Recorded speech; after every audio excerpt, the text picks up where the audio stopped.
Good evening and welcome to Primetime Lawmakers, GPB's nightly coverage of the Georgia General Assembly for Monday, February 6, 2012, the 15th legislative day of the 2012 session. I'm Scott Slade, and coming up in tonight's program, Governor Nathan Deal announces a new needs-based scholarship. REACH, Realizing Educational Achievement Can Happen, will award $2,500 per semester to certain students for college. An onion isn't always an onion. The House passes legislation encouraging growers and sellers of Vidalia onions to label them as such. Use of the Vidalia onion trademark generates about $200,000 a year in royalties. We have more in our series on education this evening. Georgia's the recipient of $400 million in federal Race to the Top grants. I'll be joined on set by Georgia Department of Education Deputy Superintendent Avis King and the Director of Government Relations for the Georgia Association of Educators, Tracey-Ann Nelson.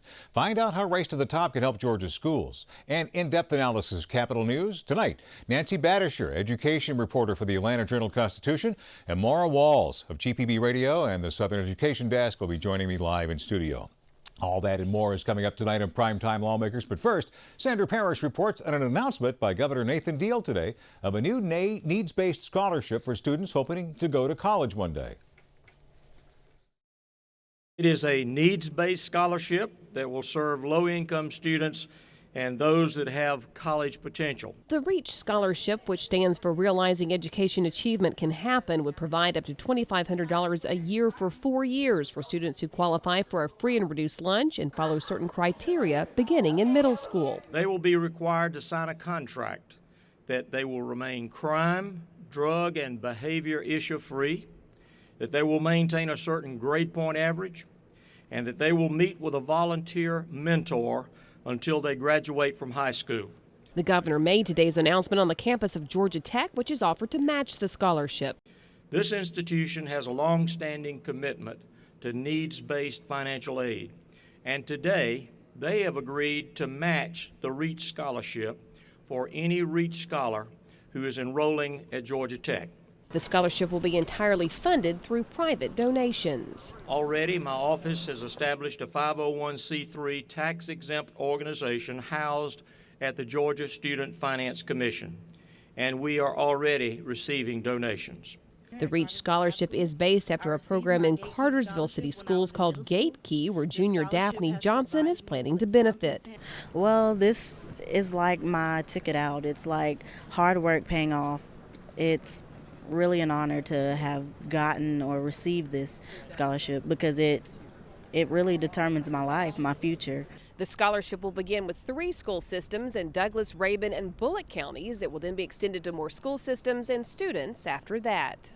The Senate Democrats today had sharp criticism for the plan. I certainly have no problem with needs-based aid. I think that it's a valuable component, but that program, the reason we're talking about it today is to avoid a conversation about hope. Senator Jason Carter's bill to require a family income cap of $140,000 to qualify is among several bills introduced by Democrats to save hope. Now, our HOPE plan would restore the full HOPE scholarship for 94% of the HOPE scholars in Bullock County, 93% of the HOPE scholars in Douglas County, and every single HOPE scholar in Rabun County. If you really wanted to help those students in those counties, you would restore the full HOPE scholarship under the plan that we've presented in the fiscally responsible way that pays for itself.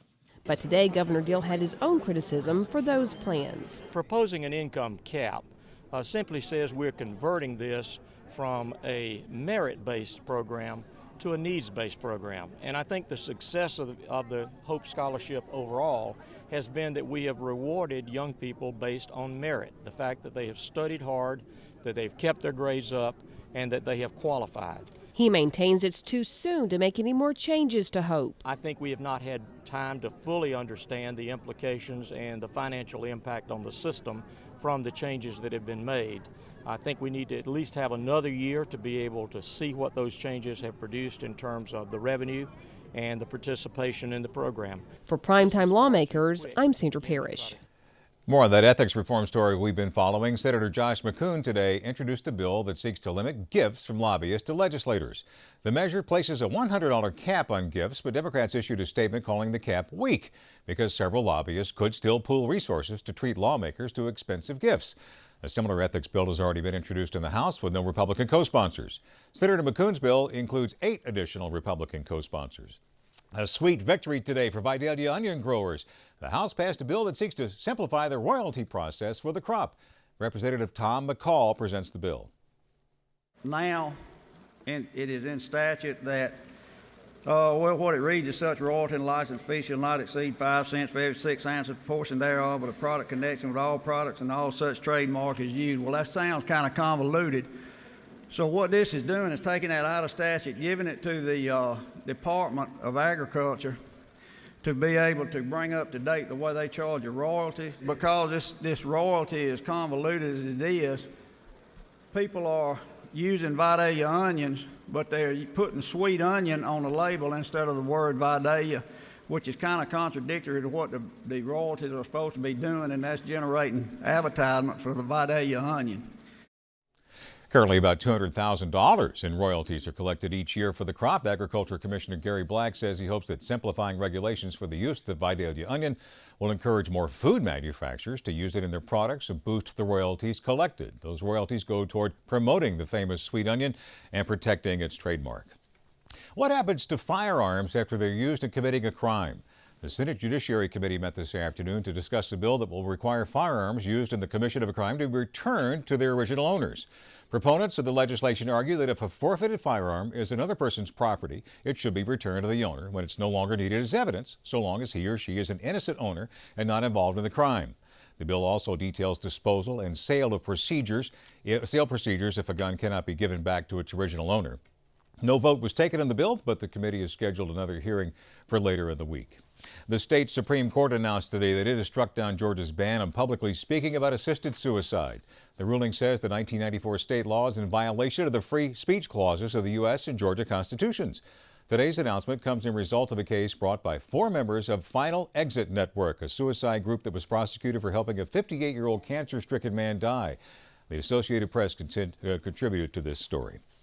As part of GPB's ongoing commitment to education and improving Georgia's graduation rate, we've been dedicating a good bit of time here on Primetime Lawmakers to understanding the issues, challenges, and triumphs in public education. Tonight, we focus on Race to the Top, a federal program that's distributing $4 billion in grant opportunities nationwide to support new approaches to school improvement.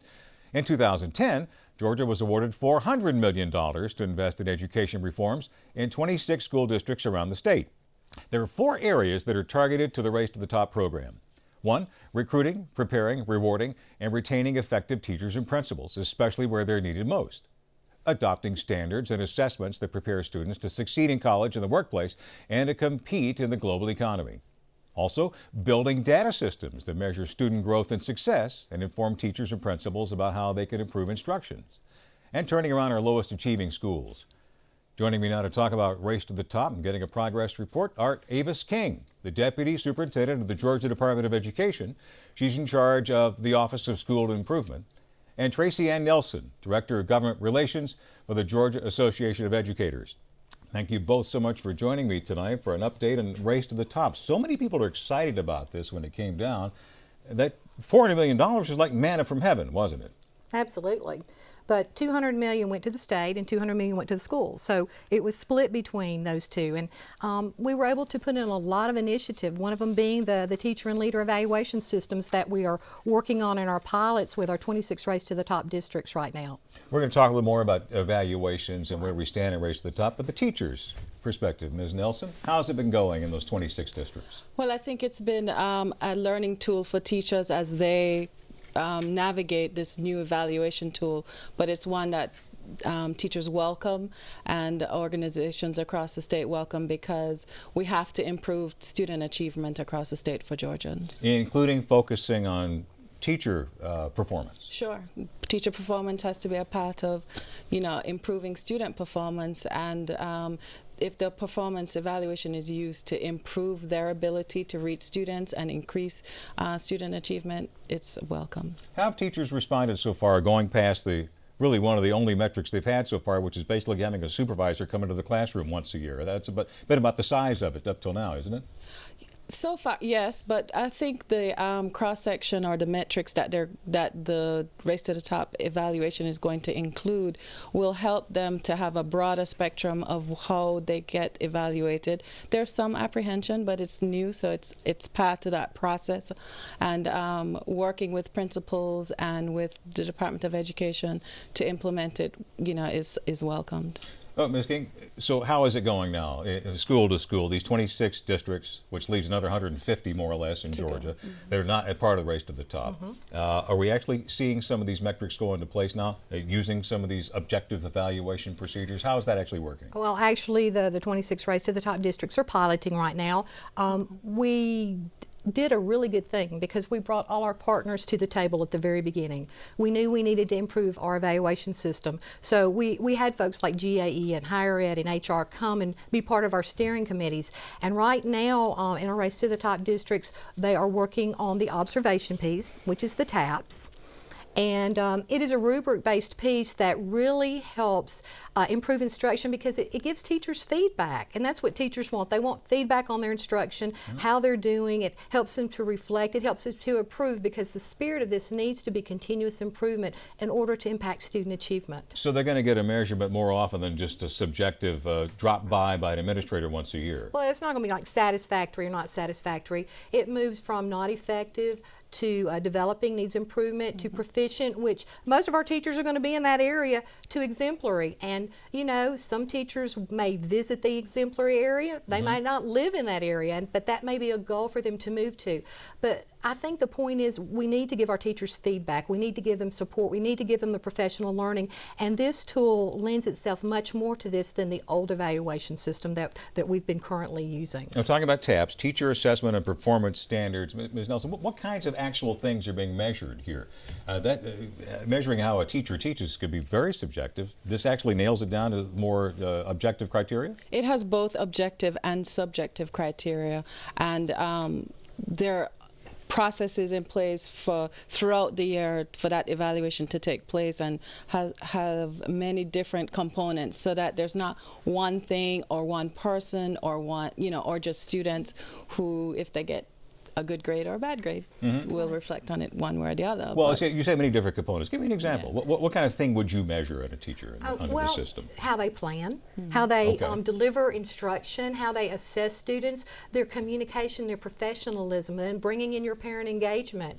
All those pieces that make you the professional that you are. And so that's one component, which is the TAPS, and then you also have the academic achievement growth piece, and you also have the survey piece. So it's multiple components that will form a teacher effectiveness measure. Okay, you're using some education terms here.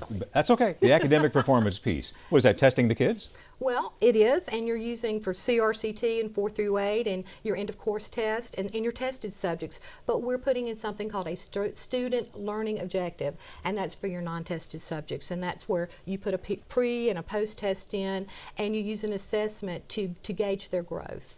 And so those are in your non-tested subjects because we have many subjects that are not tested.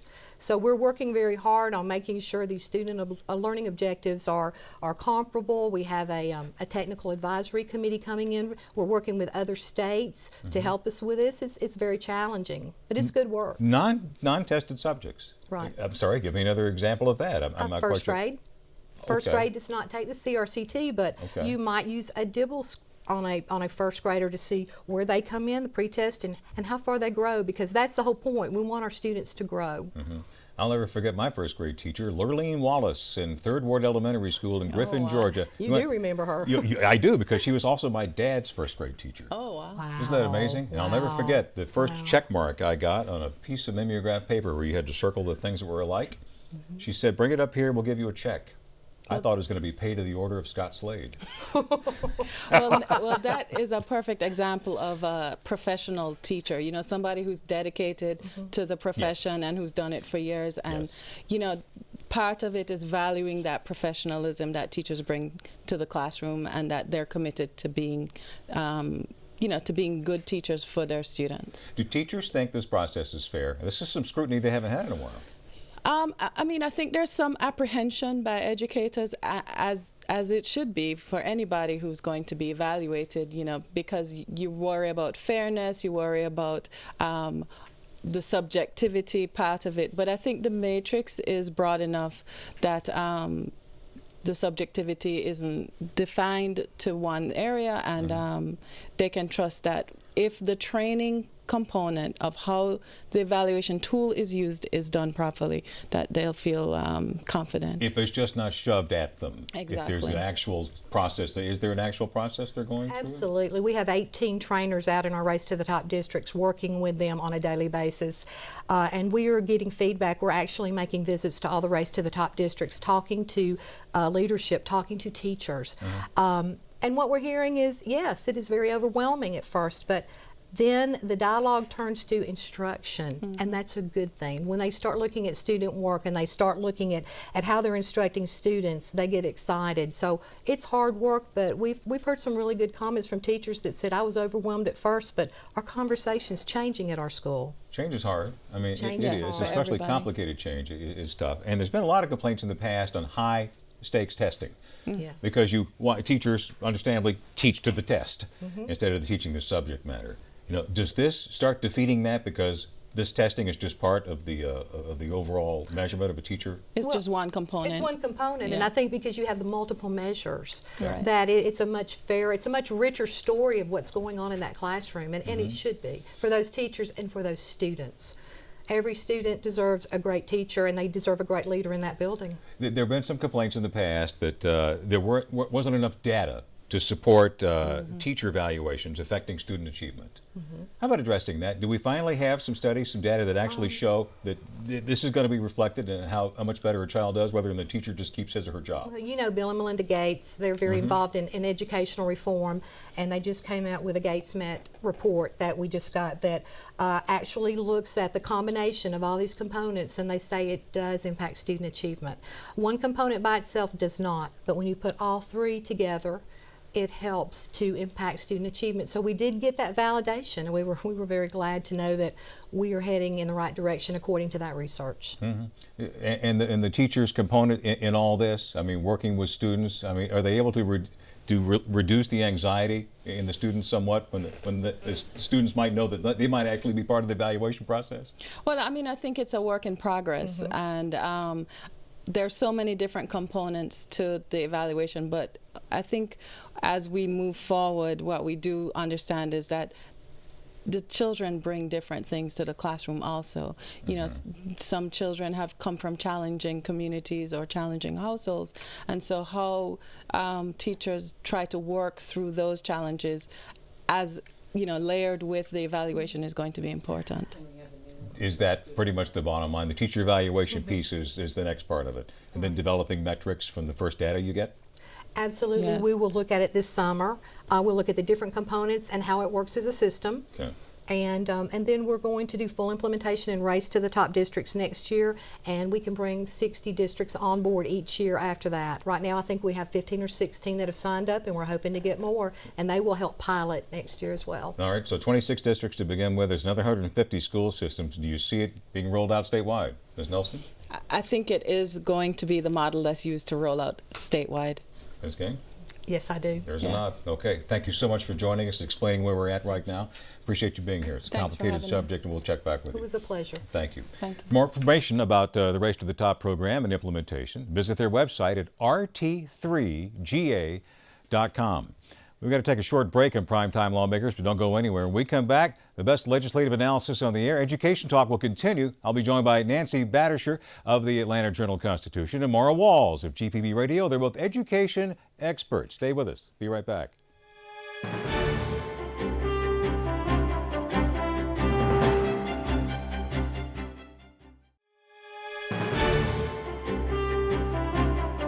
Welcome back to Primetime Lawmakers. It's 69% of the state budget and touches the life of every Georgian. Whether you're a parent, taxpayer, teacher, administrator, student, or citizen, the state of our education system should be your concern. I'm joined in studio tonight by two ladies who know a great deal about education. Nancy Baderscher, the Atlanta Journal-Constitution, and Maura Walls of the Southern Education Desk here at GPB. You're both veterans in the education beat. You understand all the acronyms and everything else that seem to come and go. What do you think about what you just heard from our panel there, from Tracey-Ann Nelson from the Georgia Association of Educators and Avis King from the Department of Education? Maura, we'll start with you.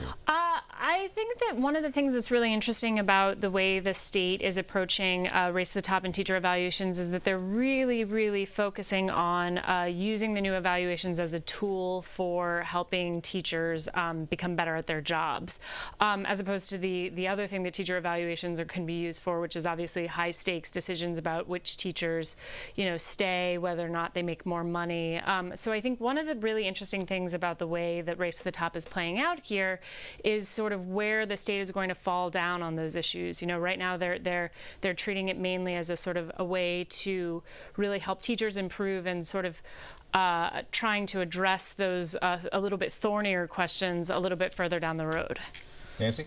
Yeah, teachers have a lot of concern about where this is going to go, and there's a lot of uncertainty out there, and they mentioned the pilot that's going on now. I guess the good news for teachers is they do seem receptive at the state level to listening to their feedback about it. I talked to an administrator in Henry County today who said he's giving weekly feedback on this pilot program. So though that's great and that'll possibly alleviate some of the problems with it, it also leaves people to wonder, where are we going to end up? Because they do not know, because it's clearly a revolving process as to what we get to. And there's been a lot of controversy about how other states have done them. And we have from the beginning heard from teachers who say, how do you measure a teacher who's in a class of gifted students versus one who's teaching special ed students? So there's a lot of unanswered questions, and I think though it presents a great opportunity, teachers know they need a new evaluation process.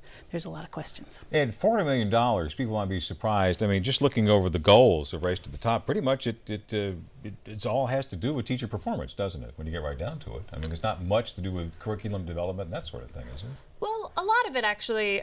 There's a lot. I mean, the introduction of the Common Core standards, which are sort of changing the way that teachers approach what they teach and how they teach it, that is all sort of under the aegis of Race to the Top.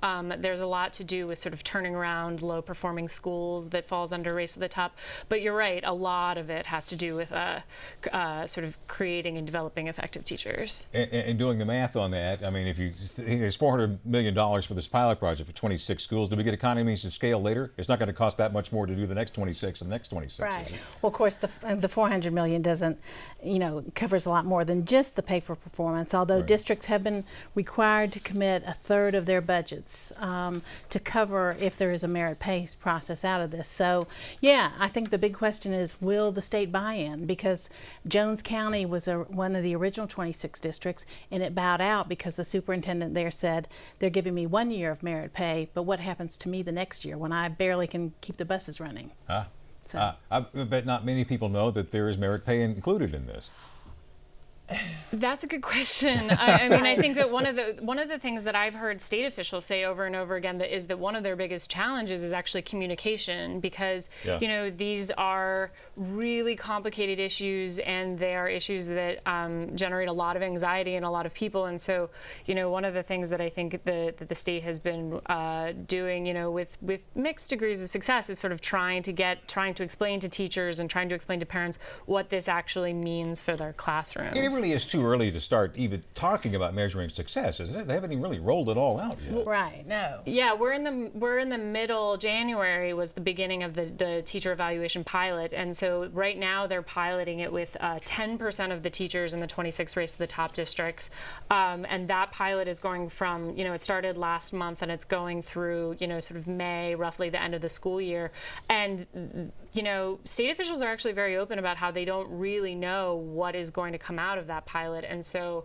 it's really very early days still. I know it's strange to say that because Georgia won the grant a year and a half ago, but we're still learning a lot of new things. And we started out sort of out the gates, not stumbling, I wouldn't say that, but Georgia fell a little bit behind, as did a number of other states, because they had a change in leadership. We had a new governor, we had a new school superintendent, so everyone was sort of waiting to see what direction they wanted to take it. So we got a little slow start, admittedly, and the federal government has agreed to all that. But so yeah, there's a lot at stake, and just even with the as far as pilot system now, 10% of the teachers are being evaluated, and this is just for practice. practice purposes, but so the principals that are evaluating them, people wonder, well, what happens when they have to evaluate 100% of their teachers? Yeah. You know, what kind of time is involved? So that's all, you know, but again, state folks have seemed really open to the comments and the feedback they get and are prepared to tinker with it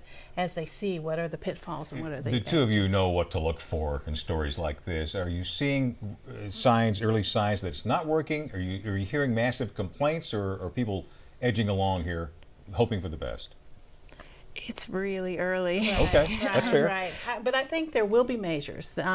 Georgia had, had to pick out 40 of its lowest performing schools, and at the end of that, they have benchmarks of test scores that have got to improve. Signs of improvement should be there if this program has been a success. Yeah. And teacher evaluations actually affecting student achievement. That's going to be fun to watch those numbers, how they compare. Right. Well, it'll be fun to watch even how the state makes the decisions about how those numbers will be calculated. You know, that's something that they're working on right now. And that's not, I mean, that's a really controversial thing around the country, the sort of, you know, choosing the models that decide how much, you know, one teacher has boosted one student's achievement over the course of the year is a really complicated thing to calculate, and you know, a lot of places people are, you know, think that it's inaccurate. It'll be really interesting to see you know, what teachers' response when they start seeing those numbers Will are. depend on you and GPB and you and the AJC to follow it. We'll be glad to. Thank you so much for joining us. Thank you. And coming up tomorrow on Primetime Lawmakers, gridlock, excruciating commutes, workdays extended by hours on both ends. Georgia has a transportation problem in the metro area. We're going to take a look at the proposed Transportation Special Local Option Sales Tax, or T-SPLOST initiative, which is statewide, coming to the ballot in July. We'll have an in-depth discussion tomorrow. You need to see that, plus all the breaking news from the Capitol, insightful analysis from the best political journalists in the state. Tomorrow on Primetime Lawmakers. If you missed any part of this broadcast, catch it tomorrow morning again at 5:30. Coming up next, a GPB Georgia Traveler. Tonight, the gang visits the Savannah Music Festival, journeys to Athens to see some high-flying trapeze artists, and catches some Z's in the trees at Panola Mountain State Park. Georgia Traveler is next right here on GPB. And that's our broadcast for this 15th legislative day of the 2012 session. I'm Scott Slade. Join us tomorrow night at 7 for Primetime Lawmakers. Have a good night.